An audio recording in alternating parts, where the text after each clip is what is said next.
You want to know how real just Saturday is? Watch this video. I took off about 5 minutes of the press conference for his first head coach press conference. I would have took off a lot more than that, but this entire press conference from about the 5 minute mark on needs to be seen. You need to listen to what he has to say. It tells a lot about Jeff. It tells a lot about the way he's going to coach, and it says about how real he is. If you really want to know what's going on with the team, you'll start listening to these press conferences. All right, enjoy. Jeff. My name's Greg Doyle. Nice to meet you. I'm with Indy Star. Nice to meet you. Yeah. I want to ask two questions, so please, nobody barge in after this first one. Where did you watch the Ring of Honor ceremony from? Or where did you spend that game, the Ring of Honor game? I spent the Ring of Honor. I was down on the field. Oh, you mean how we started the day? I was working for ESPN. I can tell you my whole day. I started early in a suite upstairs watching Red Zone because I had to work the next day. What suite? Tarek Suite. Okay. Yeah, so we were up there.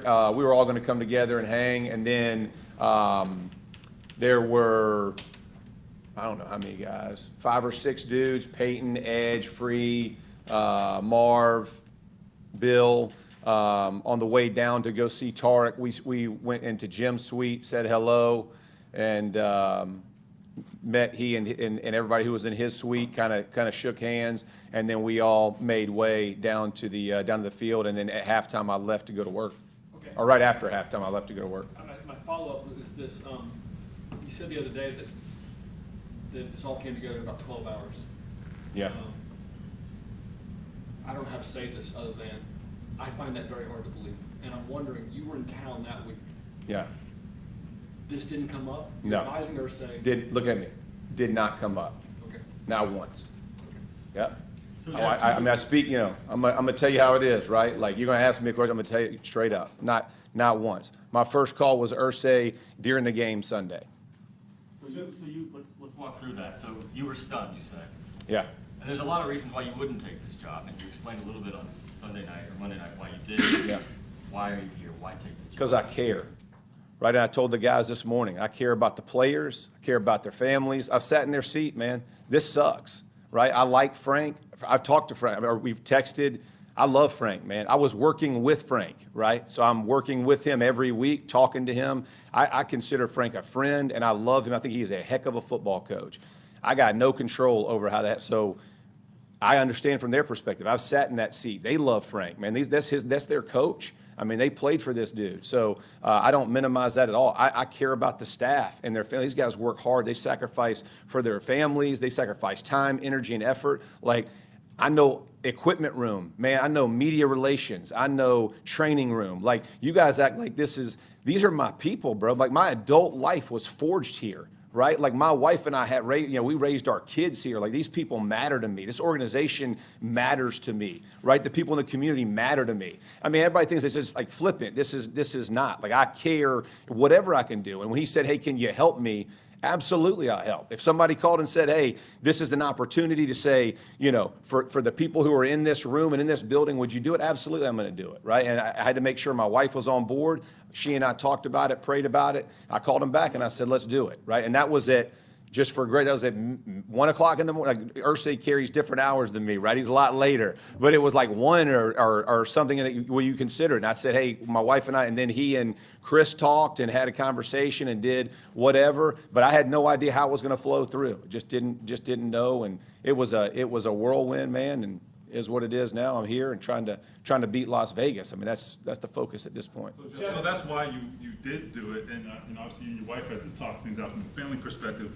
Did you have any trepidation on the other end, like, okay, why you would not maybe want to do this? You're in a tough spot, let's be honest, right? Yeah. I mean, you had a parachute in here. So Yeah. Was there any of that? No, I got big shoulders. I knew the bullets I'm going to take. I'm good with it, right? Like, and I'll address. I know the question I'm sure is going to get asked, but the Rooney Rule. I'll be honest with you, it's an important rule. I do not diminish it 1 second, right? I believe and understand fully why it is as important as it is, right? I don't minimize. This is important. My role here is for 8 games. When this is over, they will do an exhaustive search and pick whoever their best candidate is to be the head coach of the Colts. If I'm considered, I'd be honored. I have no idea where this thing is going to go, not even a little bit. And I'm not, but I can assure you that's going to be handled. That from the organization's perspective, from my perspective as a man, like I'm good. And here's the deal. Everybody talks about I'm completely comfortable in who I am as a man, bro. I know I can lead men. I know the game of football, and I'm passionate about it. I have no fear about, are you as qualified as somebody else? Bro, I spent 14 years in a locker room. I went to playoffs 12 times. I got 5 dudes in the Hall of Fame that I play with. You don't think I've seen greatness? You don't think I've seen how people prepare, how they coach, how they GM, how they work? I mean, won Super Bowls, been to 2. Like, here's the deal, man. None of us are promised a good job. I may be terrible at this. And after 8 games, I'll say, God bless you. I am no good. I may be really good at it. I got no idea. But I dang sure ain't going to back down. I can tell you that. I mean, listen, if life ain't an adventure, it ain't for nothing. It ain't for me. I'm ready to go do this. I take a challenge head on. And I know. And listen, everybody can say whatever they want. And I appreciate that. But from my perspective, when I was asked, they said, hey, we're following every rule. At the end of the season, you aren't promised anything. Perfect. Let's go with that, and I'll move forward. I have no fear if I'm no good. And Mr. Erstad looks at me and goes, hey, we appreciate you. Thanks for stepping in. Man, job well done. I'm grateful for the opportunity. When I know of you, I bet you talk to the players the same way in there. Were you this way with them? Were you 100%. straightforward and honest? It's me, dude. Yeah. Ain't gonna change. I told them, if I'm not authentic, bro, we got nowhere to go. But it's who I am. You said the other night, you said that you got the call from on Thursday time, midnight, 1 o'clock. Yeah. So then you guys talk about it, pray about it, sleep on it. So then he called you back at 9, 10. When did you say yes? Maybe 9. No, maybe it may have been even later than that. It was whenever they called me and told me they were going to have a meeting with Frank, and I can't remember if that's 10. Whatever, because they said we're going to pull him in, and that was not. I don't know when Chris and Jim decided to do that. I don't know the exact, but it was.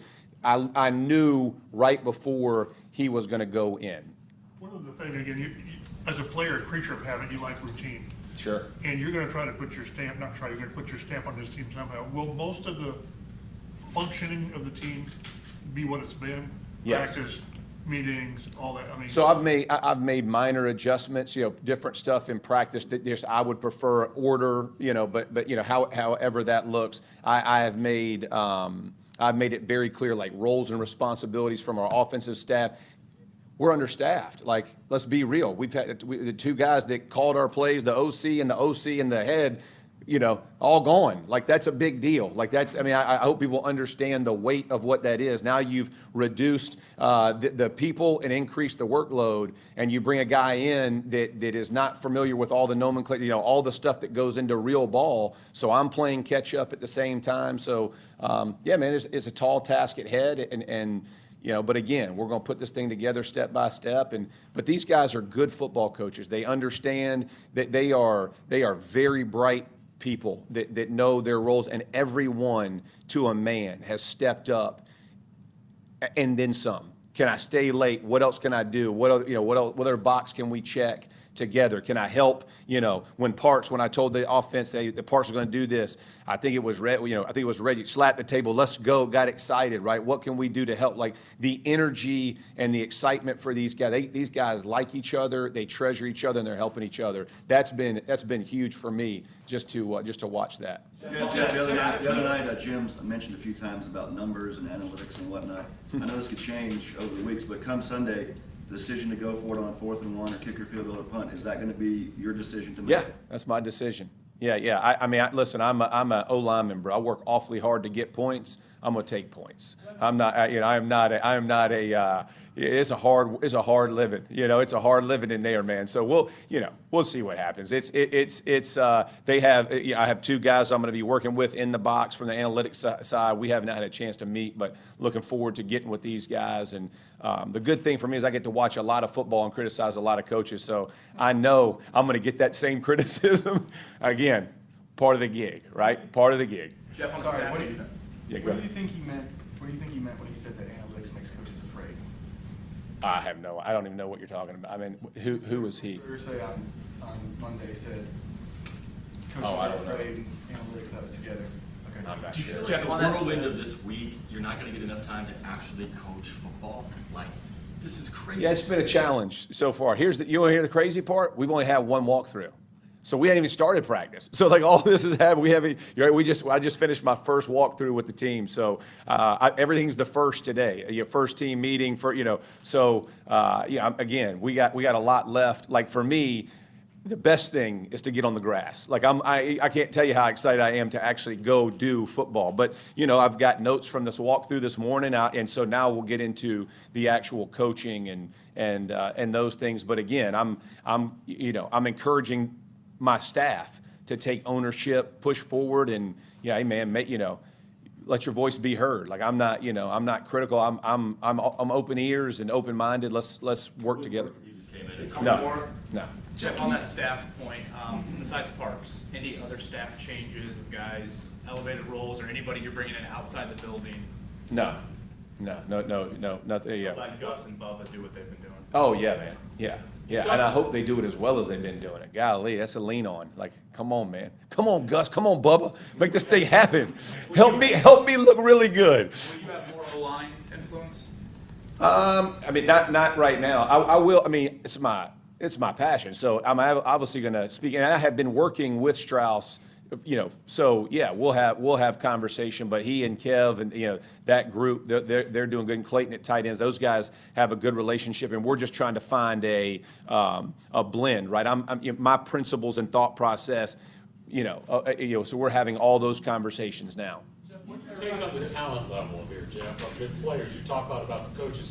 What have you seen in the quick synopsis of this and what this team can actually do? Yeah, I believe in them. Right, I believe this is a good football team, man. They've played in some games where they haven't played their best. The players have to step up and make plays.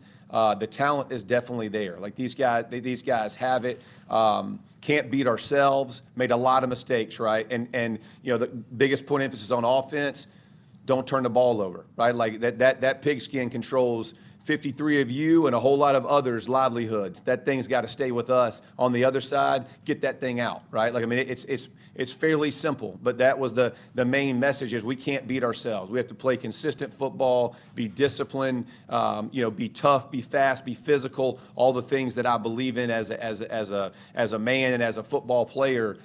Just breathing that into them. And then the expectations is we execute. And execute means that we do what we're coached to do. Ain't no ad-lib. You can't fix problems if we ad-lib, right? So we do what we're asked to do, so we're all on one page and we can make corrections when needed, and hopefully that formula wins. Last name, James Boyd, last one. Jeff, can you clarify something? You said that Irsay called you during the Sunday's game?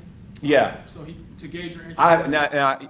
Our friend coach was still the head coach of this team. He called you to gauge interest. He was just upset. He was asking me what was going on.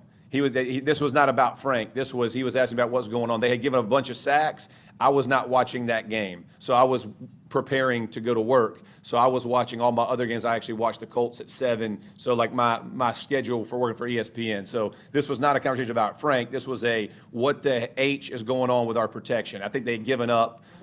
No, nothing to do with job. This was 100% what's happened to our O-line. What is, and that's the role that I had been doing with Strauss and Frank. But I asked her, I don't even know what's going on, so I had can't help if I can't see it. So just part of being outside that network, and doing another